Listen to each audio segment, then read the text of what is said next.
Bonjour, bonsoir. J'espère que tu te portes bien et merci d'être quand même fidèle et prendre le temps de suivre nos vidéos. Et comme toujours, reste jusqu'à la fin, puisqu'à la fin de nos vidéos, nous partageons toujours des outils, nous partageons toujours des pratiques qui peuvent t'aider individuellement ou bien dans ton entreprise. Alors j'espère que tu te portes bien encore une fois. Moi, je vais très bien, toujours combattu, jamais abattu. Et c'est ma propre devise pour pouvoir donc évoluer dans mon cheminement de vie. Et mon nom c'est Achille Combat, comme tu vas le remarquer, toujours dans nos vidéos, le nom est mis. Et je suis en fait membre fondateur de Hope Bank Academy, une fondation, une communauté qui veut contribuer à l'éveil et l'engagement pour le développement humain et économique. Donc tout ce dont nous allons parler souvent va porter sur le développement humain et qui retombe en fait, ou les principes donc qui retombent aussi sur le développement économique. Alors spécialement aujourd'hui, nous allons passer un peu de temps pour partager avec toi la digitalisation de la monnaie. Nous avons déjà fait une vidéo antécédente où on a parlé du mouvement ou bien de la tendance donc de la digitalisation même du futur qui a commencé déjà de nos jours quoi. Alors la monnaie, quand tu regardes la monnaie, l'argent comme nous l'appelons souvent, en entreprise, cet argent, cette monnaie reste un élément important dans la construction ou le développement d'une entreprise durable et d'une entreprise pérenne. Et nous ne pouvons pas nous exclure. Les mères et pères d'entreprise ne peuvent pas s'exclure donc de l'usage de cet outil-là qui restera et qui reste déjà un élément important dans les transactions que nous opérons. La monnaie reste importante parce que si vous remontez ou si tu remontes une des vidéos que nous avons fait sur ce que c'est que l'économie, un mouvement de transactions répétées.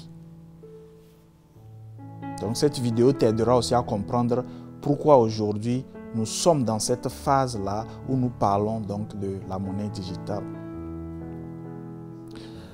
Donc il y a donc un bon moment où je pense que on a commencé en fait en 2005, je pense. Ça devait être peut-être 2015, ok. On a commencé en fait un mouvement que nous avons appelé Our Mind, Our Body, où nous nous sommes retrouvés en communauté pour développer en fait le principe du partage et les bénéfices en fait donc du principe de partage. Et la focalisation était sur donc le développement donc de nos aptitudes mentales et les aptitudes aussi physiques. Donc il y a de cela 5 ans, on a démarré ce mouvement que nous appelons Our Mind, Our Body.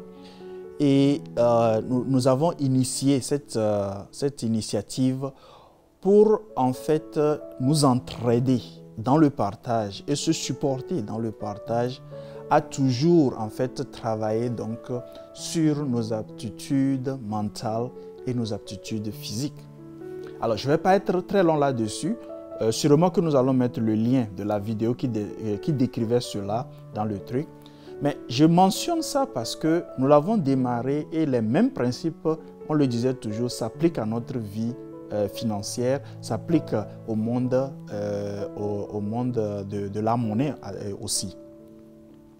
Et aujourd'hui, après donc plus de 5 ans, voici que nous démarrons alors un projet avec des initiateurs dont la personne en tête est un professeur de l'université de Stanford.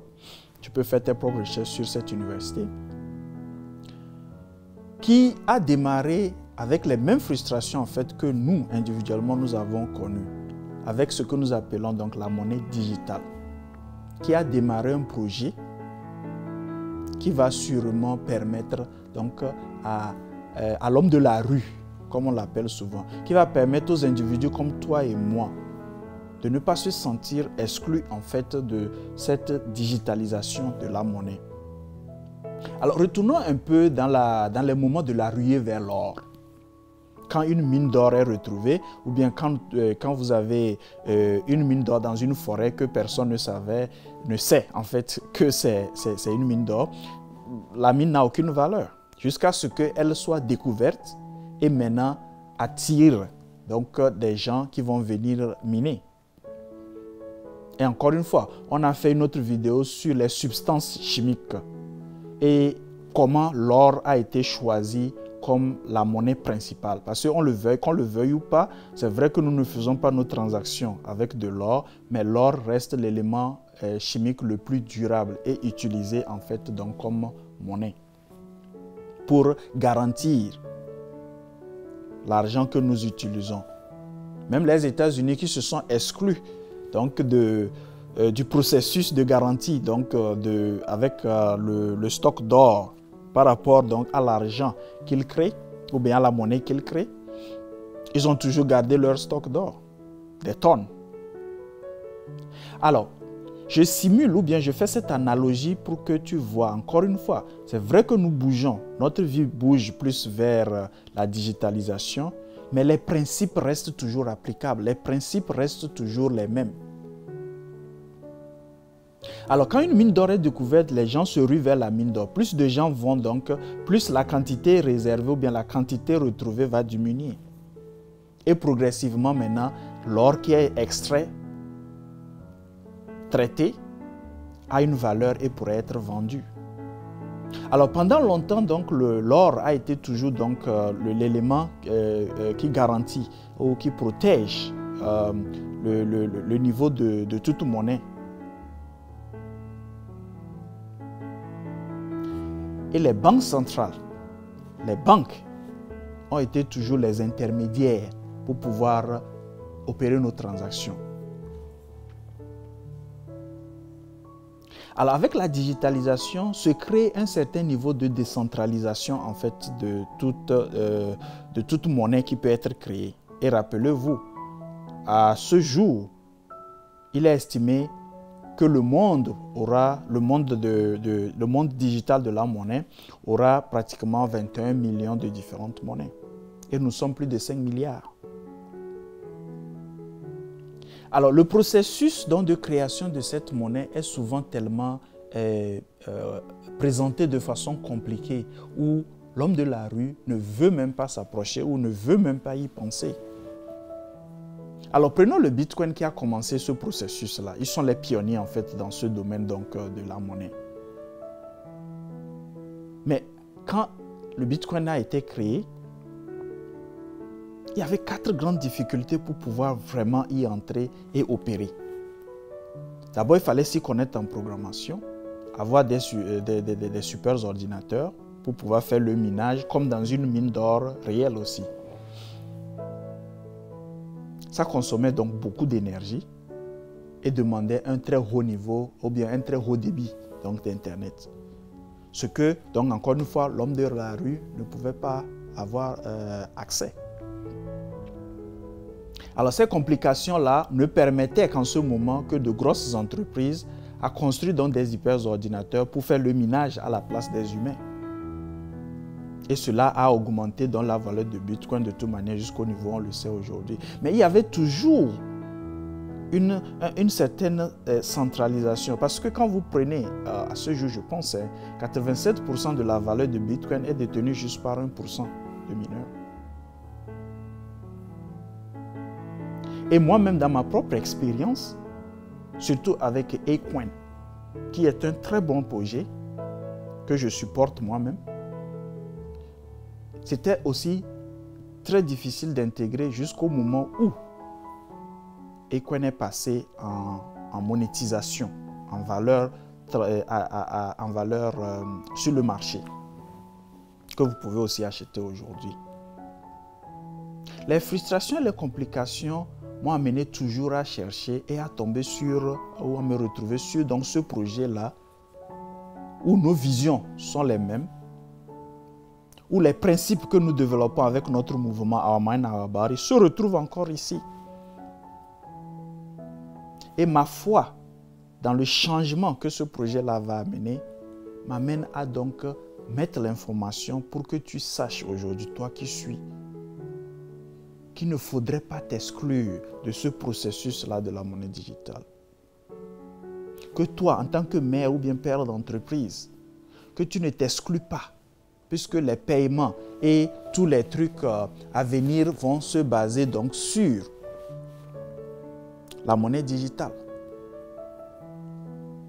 Et comme nous sommes source, nous voulons apporter donc l'éveil et l'engagement, on a jugé que ce serait bien de commencer par faire quand même des vidéos qui vont avoir comme application ce projet. Le projet a démarré avec une vision, une mission claire.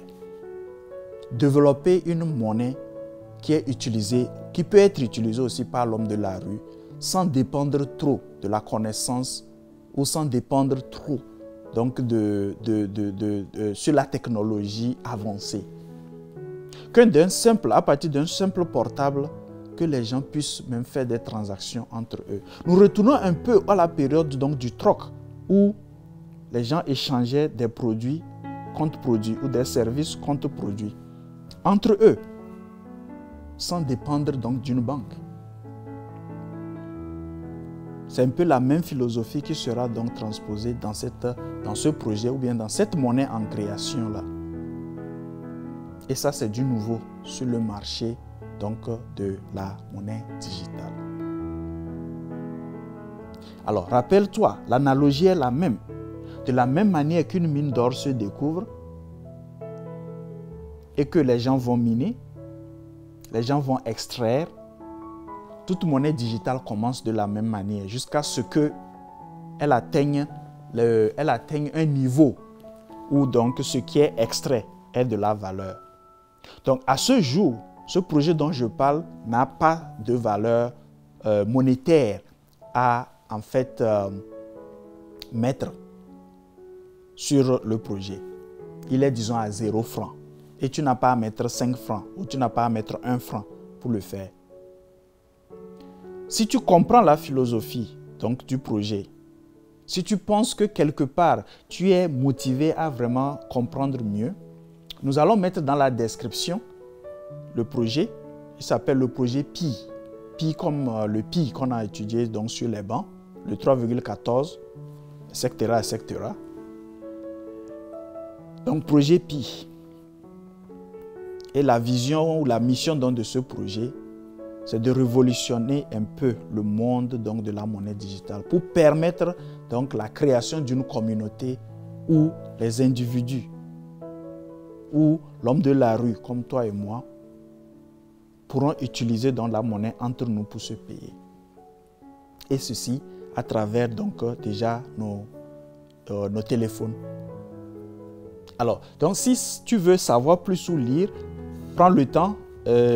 Va sur le site du projet et tu peux donc télécharger l'application sur ton téléphone. Et dans nos prochaines vidéos, nous allons un peu parler maintenant de comment le minage se fait et comment est-ce que tu peux faire les extractions jusqu'à la phase prochaine qui va consister maintenant à peut-être aller sur donc, le marché des échanges. Alors j'espère que la vidéo quand même te donne une idée un peu plus simple de comment ce monde donc, de la monnaie digitale se présente, de ce qui est en préparation. Alors aujourd'hui, comme outil, donc je t'invite à cliquer en dessous, à vérifier d'abord en dessous dans la description. Ce serait le projet Pi, okay, .com, mindpi.com. Okay? Et tu peux lire le bulletin d'information qui est aussi fourni pour pouvoir aussi t'instruire, pour pouvoir te préparer, pour pouvoir t'informer, d'accord, dans ce en quoi donc, tu es en train de rentrer. Et nous travaillons donc avec nos collaborateurs et les chefs d'entreprise, mères, pères d'entreprise, comme nous aimons le dire, pour qu'ils intègrent en fait donc, cette communauté-là et comprennent de plus, puisque demain, c'est là où le paiement, c'est là où la monnaie va s'orienter. Alors, pour ne pas être long, je sais que notre objectif, c'est de rester dans les 10 minutes, mais ceci avait une importance où il fallait quand même que nous puissions mettre le mot à nos communautés, mettre le mot, bien présenter donc aussi le projet, mais pas dans son détail, parce que nous allons maintenant faire des séries où nous allons nous concentrer à expliquer un peu plus, peut-être dans le détail, le contenu et l'objectif. Mais si vous comprenez aussi, toi qui suis, tu comprends donc déjà l'analogie et là où la chose peut aller. Parce qu'il y a déjà plein de monnaies sur le marché, hein, plein de monnaies digitales. Mais celle-ci démarre avec une autre vision. Celle-ci démarre avec une autre approche. Une approche qui permet donc, ou qui permettra à toi et moi, aux citoyens lambda, à l'homme de la rue, de pouvoir opérer sans trop s'inquiéter de sa connaissance de la technologie. Alors, nos vidéos suivent toujours l'adage dont nous tous, nous entendons, nous avons entendu parler.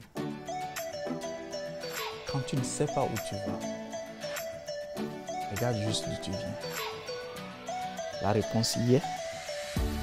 Et jusqu'à la prochaine vidéo, je t'invite à faire tes propres recherches sur le projet. Dis-nous ce que tu en penses. Et dans les descriptions, ou bien dans les autres phases, les autres séries de vidéos, nous allons parler de ça. Commente, dis-nous ce que tu penses toujours. Et voyons comment nous pouvons donc créer ensemble une communauté qui peut avoir une monnaie utilisée entre les membres, utilisée pour faire des transactions avec d'autres membres d'une autre monnaie digitale. Merci d'avoir suivi la vidéo et je te retrouve à la prochaine vidéo.